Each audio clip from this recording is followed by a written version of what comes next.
हर हर महादेव। दोस्तों क्या आपको पता है, भक्ति में जो शक्ति होती है उसकी कोई सीमा ही नहीं होती है।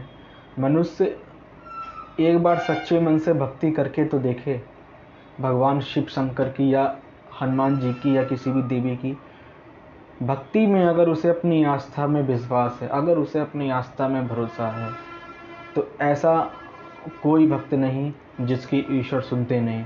पर उसकी भक्ति निष्ठावान होनी चाहिए, उसकी भक्ति बिना लालच के पूर्ण स्वरूप अंदरूनी रूप से ईश्वर का स्मरण करके होनी चाहिए।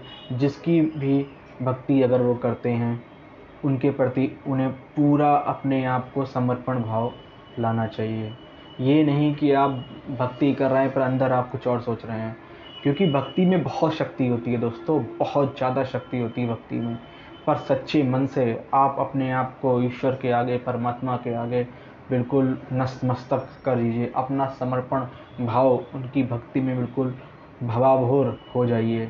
फिर आप देखिएगा, आप सोच नहीं पाएंगे कि भक्ति में कितनी शक्ति होती है। भक्ति में इतनी शक्ति होती है कि असंभव कार्य को भी संभव कर सकते हैं। जो शब्द नामुमकिन असंभव होता है, भक्ति के आगे वो भी संभव हो जाता है।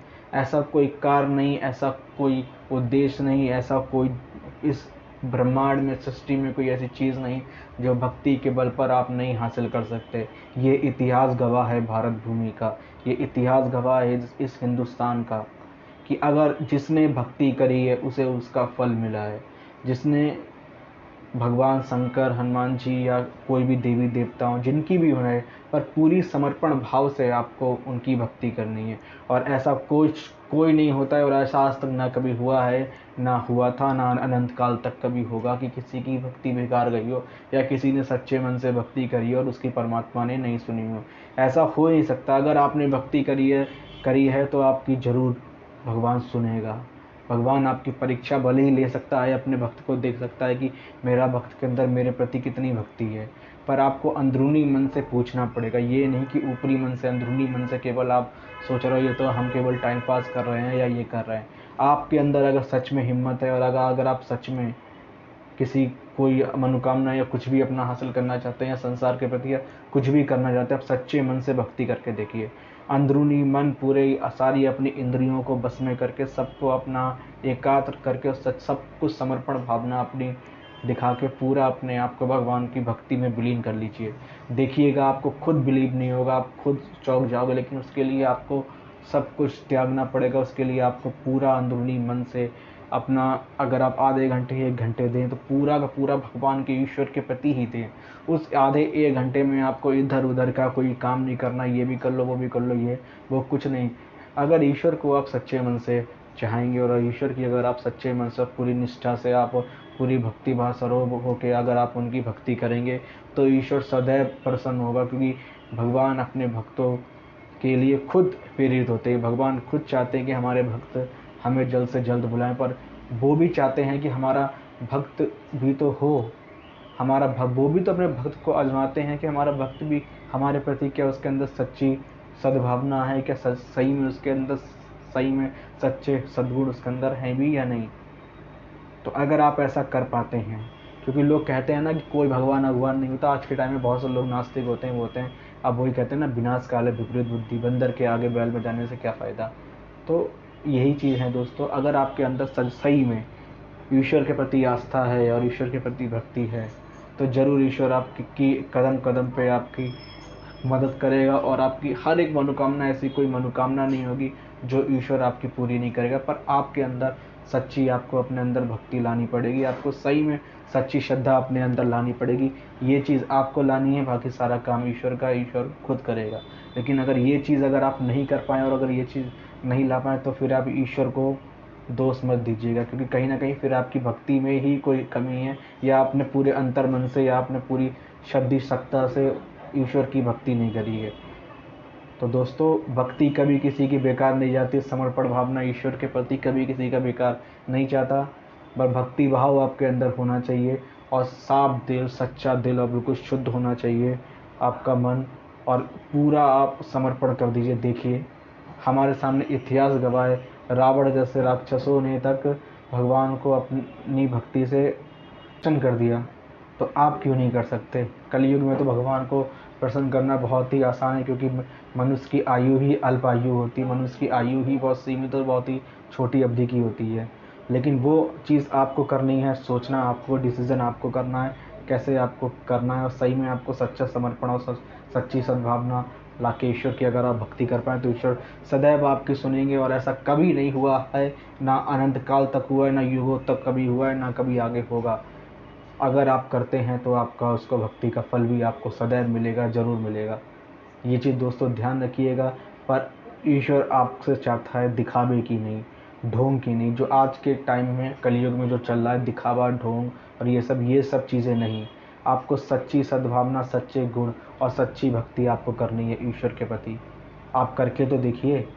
ना हो तो आप हमसे कहिएगा, ना हो तो आप हमारा चैनल अनसब्सक्राइब कर दीजिएगा, ना हो तो आप इस वीडियो को डिसलाइक कर दीजिएगा। आपको जो कमेंट करना है आप कर सकते हैं, इस वीडियो में जो चीज़ आपको करनी है आप कर सकते हैं, पर डिसीज़न आपके हाथ में है कि आपको क्या करना है। Choice in your hand. ईश्वर कभी किसी के साथ जोर ज़बरदस्ती, कभी किसी के साथ कुछ नहीं करता, और ईश्वर सदैव किसी के साथ भेदभाव नहीं करता। बहुत से लोग आज के युग में कहते हैं कि ईश्वर ने हमारे साथ ऐसा भेदभाव किया, ईश्वर ने हमारे प्रति ये किया, ईश्वर ने हमारे प्रति वो किया। नहीं, आप उठा के देखिए अपने कर्मों को। कहीं ना कहीं अगर आज जो आपके साथ हो रहा है वो खुद के आपके अपने कर्म ही होंगे। अच्छा हो रहा है तो आपके अपने कर्म होंगे, बुरा हो रहा है तो आपके अपने कर्म होंगे। आप अपना उठा के पास देखिए। पर आज का कलयुगी मनुष्य मानव क्या है, वो अपने आप को तो उठा के नहीं देखता है, सीधे दूसरे पे अपना ठिड़ाका, अपना दोष मढ़ देता है। तो ये दोष मढ़ने से हम ईश्वर को बाध्य नहीं कर सकते, हम ईश्वर को नहीं बना सकते। ईश्वर ने हमें बनाया, हम उन्हें क्या पढ़ाएंगे? आज पूरी सृष्टि, पूरा ब्रह्मांड सब चलता है उन्हीं की इच्छा से। उनकी इच्छा नहीं है तो एक पत्ते का पत्ता तक नहीं हिलता। तो ये आप खुद सोच लीजिए। तो हम कहते नहीं कि हमारी बुद्धि इतनी बेकार हो चुकी है कलयुग में रह के। कलयुग का प्रभाव और कलयुग का असर हमारे ऊपर और हमारे आचरण पे और हमारी बुद्धि पे इतनी ज़ोरों शोरों से पड़ता जा रहा है कि हम अपनी सद्बुद्धि तक खो चुके। हम उल्टा ईश्वर को ही सोचते हैं कि हम ईश्वर को ही बेवकूफ़ बना लें। अरे मनुष्य, वैसे ही विनाश हो रहा है, वैसे ही कलयुग चल रहा है, वैसे ही हर चीज़ घटती जा रही है, और तुम और सोच के अपना खुद ही विनाश और खुद ही अंत अपना समीप बुला रहे हो। तो ऐसा कदापि, ऐसा घोर पाप या ऐसा वो मत करो। ईश्वर की भक्ति करो। ईश्वर आपसे कुछ नहीं मांगता। ईश्वर ये नहीं कहता कि आप उनको कुछ चढ़ाओ, उनके ऊपर कुछ चढ़ाओ, क्योंकि हम क्या ईश्वर को देंगे? आज जो भी कुछ है या सब कुछ है वो सब ईश्वर ने ही तो हमें दिया है, और ईश्वर का ही तो दिया हुआ है। हमारी क्या इतनी औकात या हमारी इतनी वैल्यू है कि हम ईश्वर को कुछ दे पाएंगे या हम ईश्वर को कुछ समर्पण कर पाएंगे? उसमें भी इंसान अपना चालाकी दिखाता है, उसमें भी इंसान, हमने देखे बहुत से लोग फटे छुड़े नोट ले जाते हैं, जो नहीं चलते बोल ले जाते हैं। अगर यही ईश्वर आपके साथ करे, ईश्वर को कुछ नहीं चाहिए, आपके वो भी नहीं चाहिए, आप वो भी रख लो, पर सच्ची भक्ति, सच्ची आस्था, सच्चा प्रेम, सच्चा भाव, ये तो आप उसे दे ही सकते हो। और यही एक मानव रूप की परिभाषा होती है, और मानव रूप ही सबसे बुद्धिजीवी रूप होता है सारे जीव जंतुओं में। और अगर हम वो उसी चीज़ को अपने विरुद्ध ही यूज़ कर लें रावण की तरह, तो हम वही कहेंगे सब कुछ ज्ञान होके भी अज्ञानी, विनाश काले विपरीत बुद्धि। मतलब इतना ज्ञानी होने के बाद भी अगर जो गलती रावण ने करी है वही गलती अगर हम भी आज के टाइम में करते आ रहे हैं और कलयुग के प्रभाव से ग्रस्त होते जा रहे हैं और उसको अपने ऊपर हावी होने दे रहे हैं। क्योंकि आपको याद होगा राजा परीक्षित ने कलयुग को वरदान दिया था, जहाँ स्वर्ण होगा वहीं तुम्हारा निवास होगा। तो आज तो कलयुग में स्वर्ण का, माया का, पैसे का ही पूरा जोर है। पैसा है तो सब कुछ है। पैसे के चक्कर में सब कुछ आदमी, संस्कार, धर्म, उन्नति, सब पाप पुण्य सब भूल चुका है। सिर्फ पैसा पैसा पैसा और सिर्फ पैसा। दोस्तों अभी भी वक्त है, कुछ पुण्य कमा लीजिए। वैसे भी हमारी आयु ज़्यादा नहीं बची है। अगर आप लोगों को ये वीडियो अच्छा लगा, कोई ज़बरदस्ती नहीं है, अगर आप लोगों को ये वीडियो अच्छा लगा तो प्लीज़ इसे लाइक करिएगा, कमेंट करिएगा और शेयर करिएगा। और कमेंट में ज़रूर हर हर महादेव भक्ति भाव से ज़रूर लिखिएगा, ज़बरदस्ती मत लिखिएगा। तब तक के लिए हम आपसे मिलते हैं अगले वीडियो में। जय हिंद, जय भारत, वंदे मातरम। अपना ख्याल रखिए।